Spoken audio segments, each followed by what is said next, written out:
Hello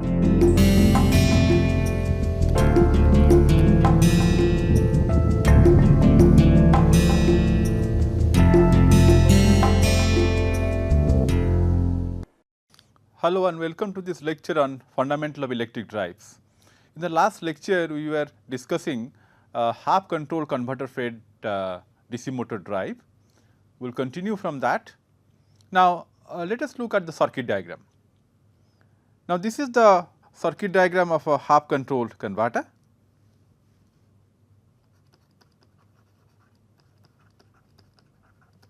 We have two SCRs and two diode, and this is feeding the armature of a DC machine, separately excited DC motor.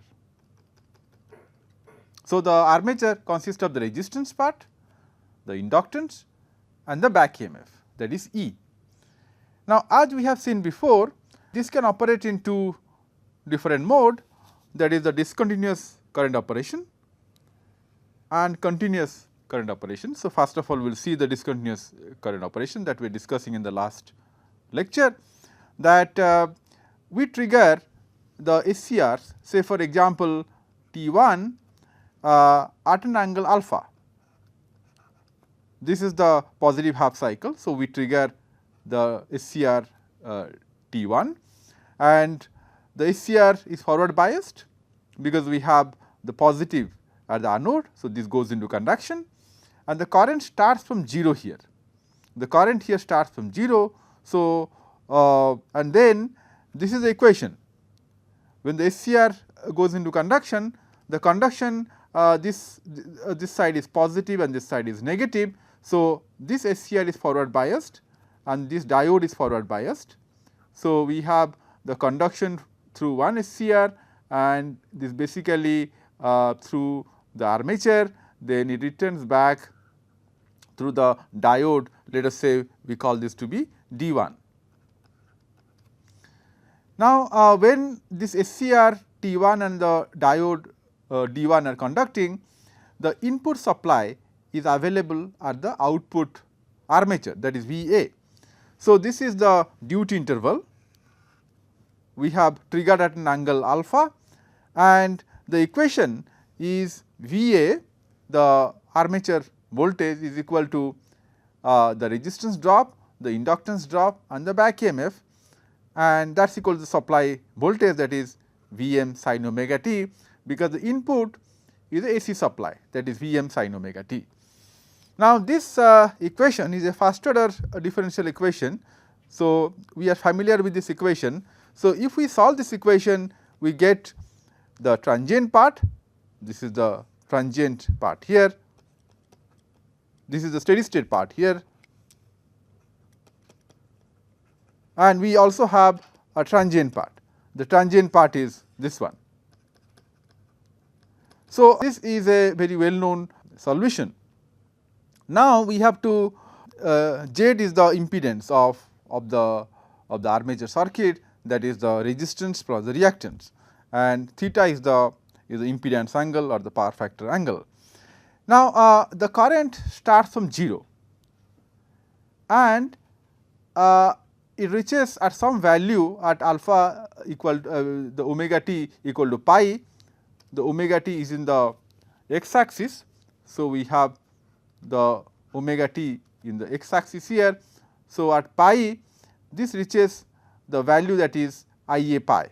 So, at omega t equal to pi, the current is I a pi.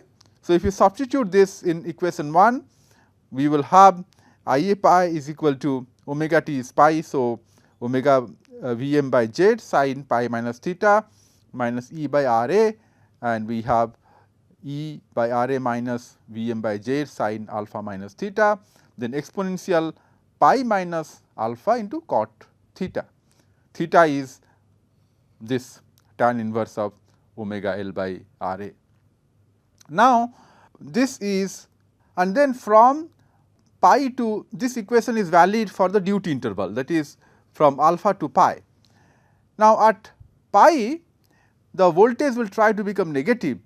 So, this will be prevented by the diode. We have the diodes here, 2 diode, this is D2 and this is T2, the SCR T2, and from the angle pi to beta there will be freewheeling, because we have some inductive current here and the inductive current has a energy. So, the energy will be freewheeling through the diode D1 and D2. So, the voltage V A will be equal to 0. So, this voltage is equal to 0 and the current will decrease. Why will the current decrease? Because this current is opposed by the back EMF, that is equal to E. So, the back EMF will be opposing this current. So, the current is being opposed by the back EMF. So, the current will be decreasing exponentially. So, this is how the current will be decreasing. So, that interval is called the freewheeling interval. Now, in the freewheeling interval we have a simpler equation, and then if we substitute the value of this constant A, which is evaluated when we substitute at omega t equal to pi, I A equal to I A pi. So, we get the final equation of the current for the freewheeling interval, which is of this nature. Now, at omega t equal to beta, the current is again equal to 0. At this point, the current is equal to 0 at an angle beta. So, we can substitute this here and we will get I A equal to 0. So, this is equation which involves sine and exponential. So, this is I A pi, and I A pi we have already evaluated. The expression of the I A pi is given in equation 2. So, we can substitute the value of I A pi from equation 2 in this equation, and this equation is a transcendental equation. The equation 6 is a transcendental equation which involves sine functions and exponential function. This is not an algebraic equation. So, we do not have any closed form solution for beta. We want to evaluate at what point the current comes down to 0. So, that cannot be evaluated in a closed form with a closed form solution. So, the value of beta has to be found out iteratively. So, this equation 6 has to be solved iteratively to find out the value of beta. Now, let us see the average voltage. Now, what is this average voltage? Now, we have seen in this voltage waveform that we have the back EMF E here. The back EMF is E and the voltage is V A is armature voltage and the current is armature current. We would like to find out what is the average armature voltage V A. Now, we have to integrate from alpha to pi and then from beta to pi plus alpha, because the voltage is 0 between pi to beta. So, the armature voltage is 0 because there is a freewheeling here, the freewheeling is taking place here. So, between pi to beta the voltage is 0. So, we do not have to integrate. So, integration is basically from alpha to pi and then beta to pi plus alpha. So, this we will see here. So, the average output voltage is equal to alpha to pi V m sin omega t d omega t, and then from beta to pi plus alpha the back EMF E and d omega t. Now, let us see what we get here, that is equal to 1 by pi. Now, this is V m into cos alpha plus 1, and the second term will be the back EMF pi plus alpha minus beta. So, this is the armature voltage. Now, we know that in the armature circuit what we have here is the resistance, inductance and the back EMF. So, R A, L A and E, and we have applied here the armature voltage V A, which is the average value. The average inductance drop is 0. So, we can write down here that the voltage, armature voltage is equal to R A I A, capital I A, that is although the instantaneous voltage is current is I A, the average value is capital I A, plus E, the back EMF is. The drop across the inductor, the average drop across the inductor is 0, because the inductor is an ideal inductor, does not have any resistance. So, the average drop across the inductor is 0.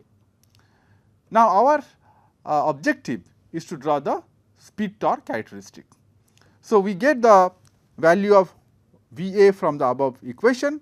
So, we can substitute that here, that is V m into 1 plus cos alpha by pi plus E into pi plus alpha minus beta by pi is equal to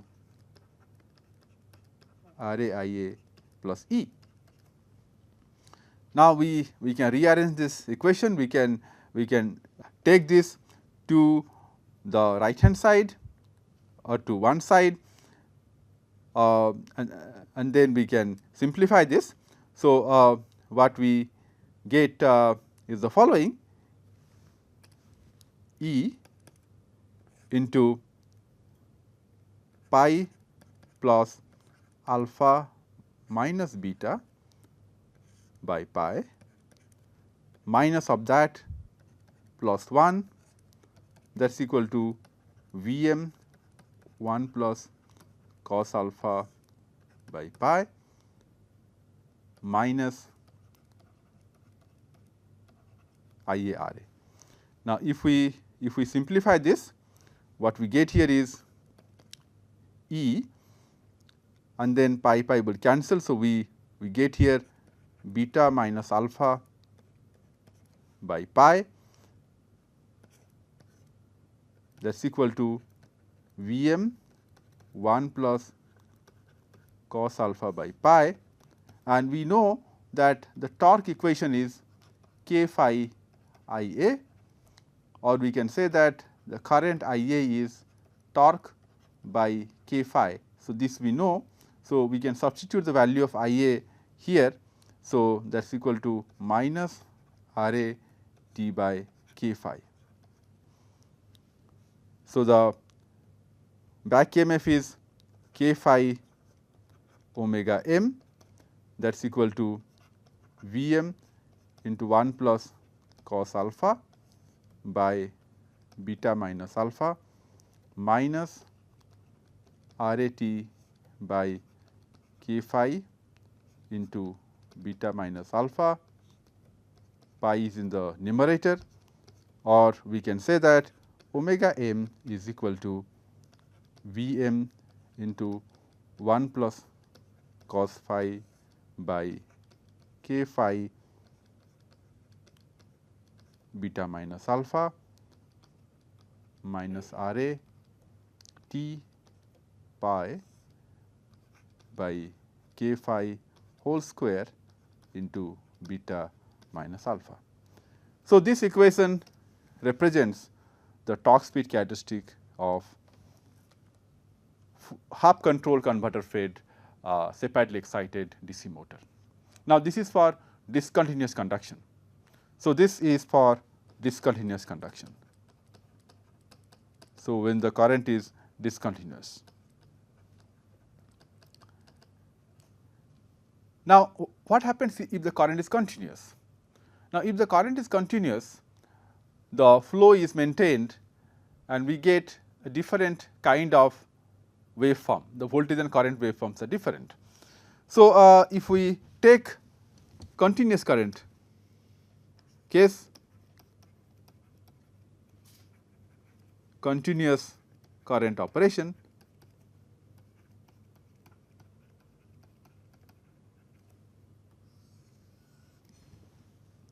so what we can get here is the following.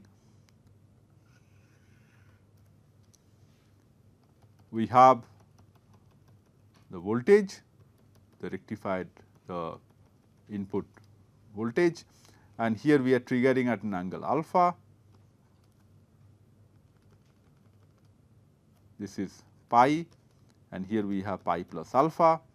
So, at this instant we trigger SCR T1, this instant at pi plus alpha in the negative half cycle we trigger the SCR T2.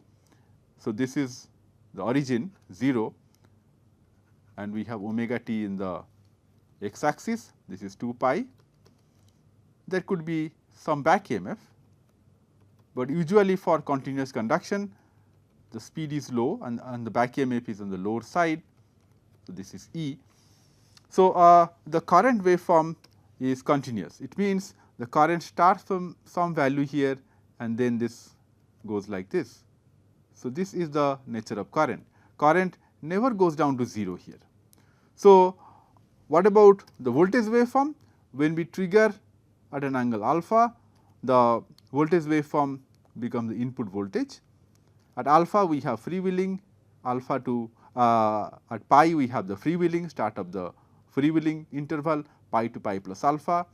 Then we have the next SCR is triggered and the voltage waveform is of this sort.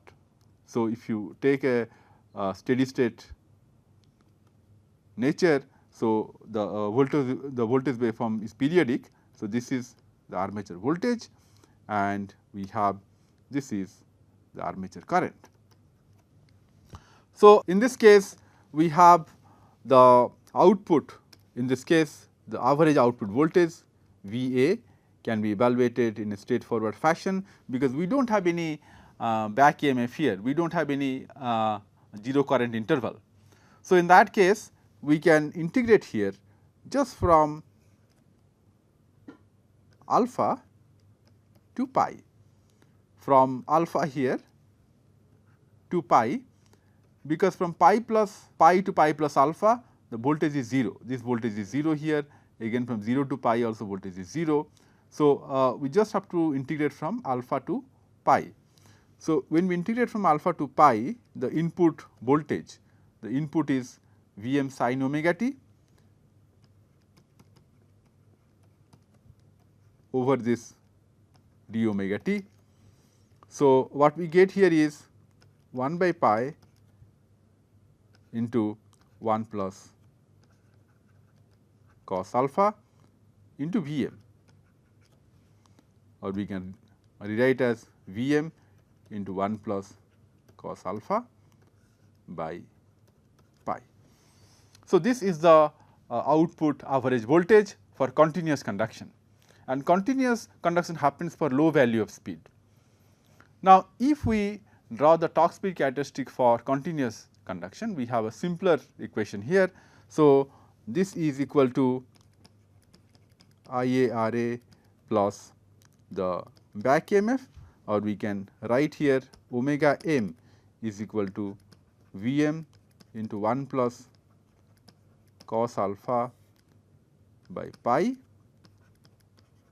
k phi minus T R A by k phi square. So, this equation is valid for continuous conduction. Now, let us compare these two equations. Just previously we saw the equation of speed and torque relationship for discontinuous current conduction. This is the equation, and for continuous conduction we have this equation.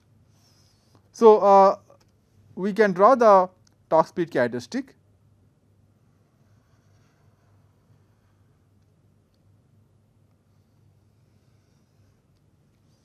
Now, one thing we can observe, what is the range of alpha here? So, the range of alpha is actually from 0 to 180 degree. This is the range of alpha, and for full range of alpha the voltage is always positive. This voltage for continuous conduction is always positive.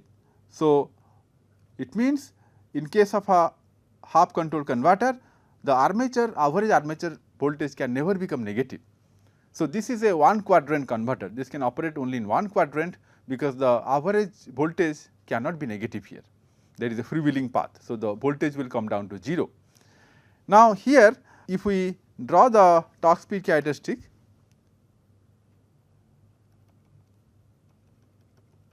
we take the help of this continuous conduction case, that is this equation. So, these are the straight lines for various values of alpha. Let us say this is the first one, then we have second one, second value of alpha, we have the third value of alpha, and continue like this. So, this let us say this is alpha equal to 0, and this is alpha equal to 30 degree, alpha 60 degree, alpha 90 degree, alpha 120 or and so on. And as we have already seen, this is the speed in the y axis and torque in the x axis. And for low value of torque, the speed, the equation will be governed by some other equation, which is the discontinuous conduction. So, this dotted line represent discontinuous conduction,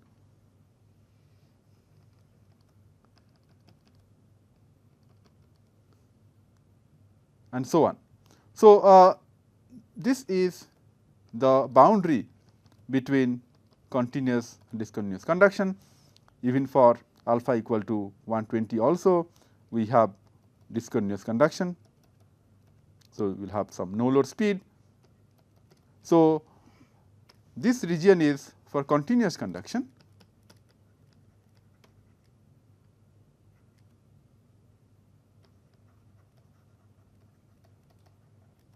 and this region is the discontinuous conduction.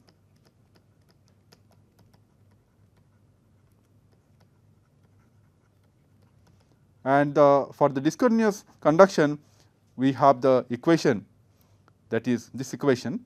So, if I call this equation A, let us say this equation A is for the discontinuous conduction and equation B is for continuous conduction. So, this is governed by equation B and this are governed by equation A.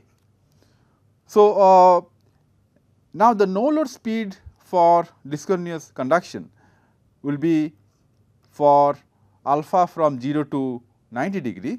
This is Vm by k phi, Vm by k phi. This is the no load speed. So, we can write here that no load speed for alpha greater than 0 and less than 90 when the conduction is discontinuous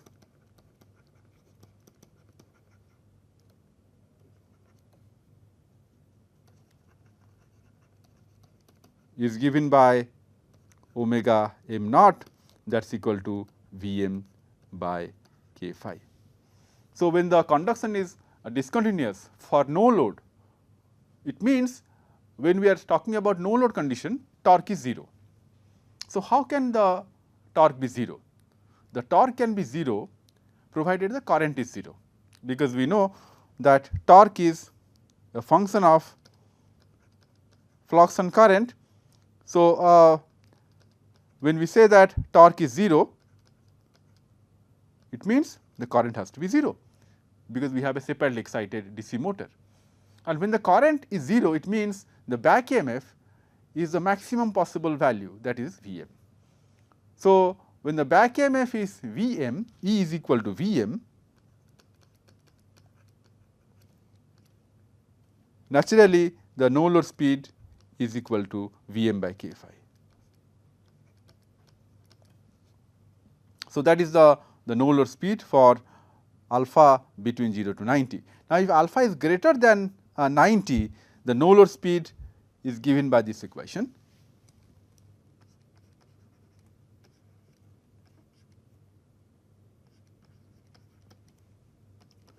No load speed in this case is given by Vm sin alpha by k phi, because Vm sin alpha will be the maximum value of voltage that you can have when alpha is more than 90. So, the back EMF should be equal to the maximum possible armature voltage, that is Vm sin alpha, to make Ia equal to 0. So, now in this case we have the motoring. So, the motoring is a straightforward case. So, for motoring we have this half control bridge where we have thyristor and diode, and this is the armature circuit. The field is separately excited. This is single phase input here, AC input. So, this is the motoring case. We have the voltage here, that is VA. So, for motoring what we have in this case, that VA is positive and the current is positive and speed is positive. Now, when we talk about the braking, in this case the braking is not directly possible. So, what we have to do here, for braking we have to reverse the back EMF.